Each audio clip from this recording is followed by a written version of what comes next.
Steek, can't believe it's Halloween again already. Oi. That year went by fast as fuck, didn't it, Steek? Oi. Well, there he is. That's some costume you got there. What is it, Night of the Living Dead or something? More like size of your fucking head. Nah, I'm not actually. And I don't know what you're on about, mate. You're not exactly nice looking. Fucking nicer looking than you fucking head Flanders. So that's you, any head Flanders Steek, isn't he? Oi. He's head Flanders. Right. What he's doing tonight anyway, and it's Halloween. Aye, fuck all, mate. We're skint. Like, me and Steek are just gonna sit and watch TV till all the electric runs out. Stephen Nolan here, folks. Today's story, we're gonna figure out just how far I can fit my head up my big fucking arse.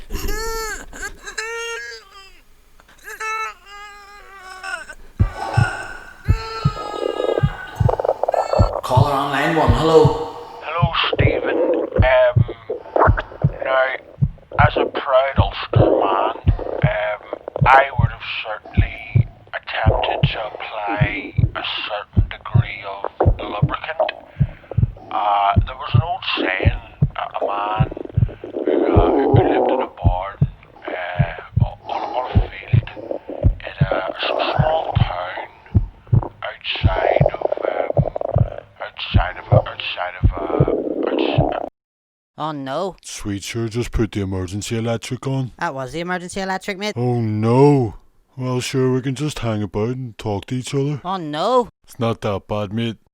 Why don't we do some Halloween stuff? Like, bobbing for apples. Never bob for apples when you were younger? Aye, we did, but we never had money to put into the apples. Like, Dad just used to put fucking razor blades into it, fucking cut our mouths to shreds, didn't it, Steek? Aye, that or he'd run a bath and just make us all sit and suck buckets till someone passed out. Is that why you just never, like, developed properly? Nah, I did develop properly, mate. Actually, you just developed too much, fuck's sake, didn't you? At least I don't look like someone maybe when they were fucking coming down off something. Right, well, we could go out and set off a few fireworks off or something. Or throw a load of eggs at someone's door. No, can't do, mate. Sure, Steek's on a suspended.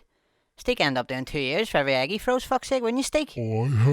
Steek lobs him about a dozen. Alright, well, we could tell ghost stories then. Sweet, I'm up for it. I've a load of them, fuck's sake. Need to set the mood though, I can't see fuck all. See if we had a wee fire or something. Steek, get your lighter out there. Go. I'll start it off with a story so terrifying, you'll do a wee fucking shade into your wee trousers, so you will. Is that not like a bit much? Oh, what's that? No big balls to match that big fucking head then, eh? I do have big balls. Well, that's a spirit. Now gather round and listen to the story of the haunted score bag. The haunted score bag. Aye. Right. One Halloween, years and years ago, there was a wee lad who was trying to get a bag of grass. There was a massive drought on at the time, and the only green anyone could source was so damp you had to roll it up in kitchen roll just to get a draw out of it. That's scary. Aye.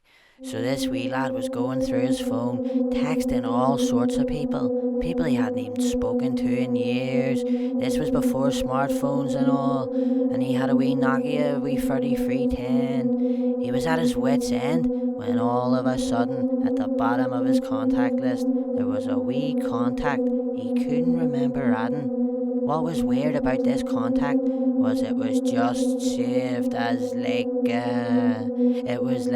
just like a wee ghost. It was a wee picture of a ghost.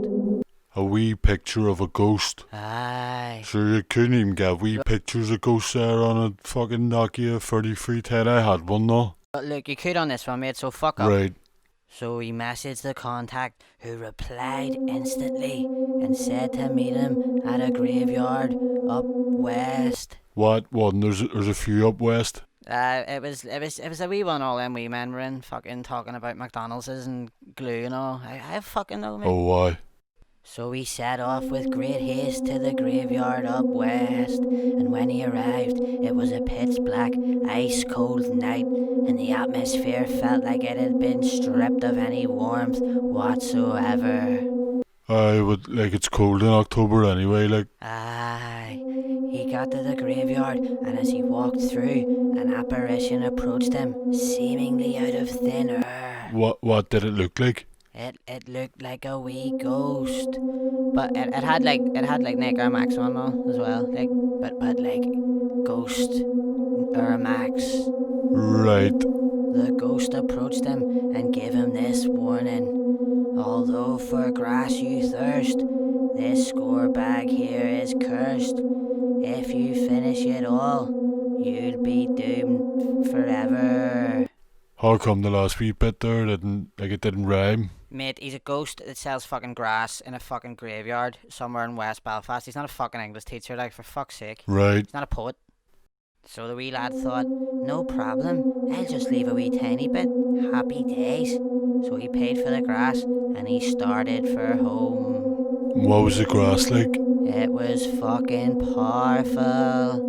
Super spooky haze. It was called fucking Devil's Weed. Won the Cannabis Cup 2 years in a row. Right. When the wee lad returned home, he began to smoke it and was surprised with its quality. As he smoked it, he began to fall into a stupor. He's baked, eh? He was more than baked, mate. He was fucked, right? But he kept smoking it. And as the night progressed, the wee man actually forgot all about what the ghost dealer had said to him. Idiot. And the poor wee lad went on to even smoke the whole bag.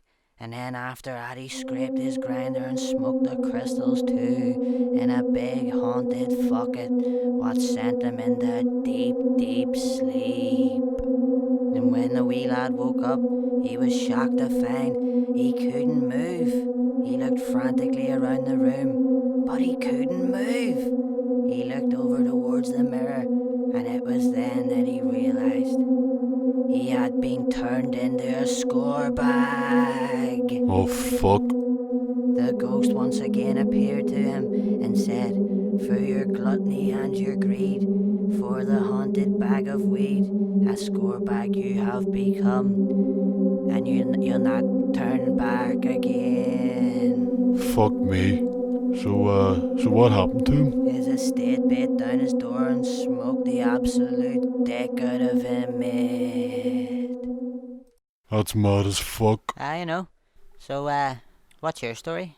My story is about a wicked old bouncer that used to never let people into bars, but then one evening he's visited by 3 ghosts who warn him to change his ways or else he'll be... See, nah. I know what you're trying to do. That you're trying to do the Christmas Carol, but you're changing it to be about Halloween and fucking bouncers or something. I mean, for a start, that's a Christmas story. It's not even a Halloween story, mate. Aye, but he gets visited by ghosts. I hope a ghost visits you, fucking teaches you how to write your own fucking story. We stroke of stories. That's you. We stroke of stories. There he is. Look at you stroking all the stories because you can't come up with your own. Right. Well then we'll not do the 3 ghosts, but it's still about this bouncer, right? Who's a wanker, right? Right. It all happened on Halloween night. This bouncer, he's a wanker, right? But this night, he'd been a proper cunt, like slabbering the people in front of the girls and all, just knocking people back for fuck all and all. Usual. And he pure loved doing it, like he'd always take gear off people and all and ring the cops on them, no just stuff like that. Aye. But then, one Halloween night, after a long night of knocking people back, he finished his shift and he set off for home. On his way home, he slipped on a wee leftover takeaway and died. He slipped on a leftover takeaway and died. Aye. What was it? The haunted sausage supper. It was a gravy chip, actually. Right. And the wicked bouncer awoke to find himself ascending the gates to heaven. What a result, he thought. When he got to the gates, St. Paul was sat outside them. As the bouncer approached the gates, St. Paul asked him, did he have any ID? To the bouncer's dismay, he had no ID. St. Paul told him to leave and not come back till he had his ID. The bouncer checked his pockets and checked his pockets, but he couldn't find it, so he went back down to Purgatory. Once in Purgatory, he found the ID. It was in his pocket the whole time.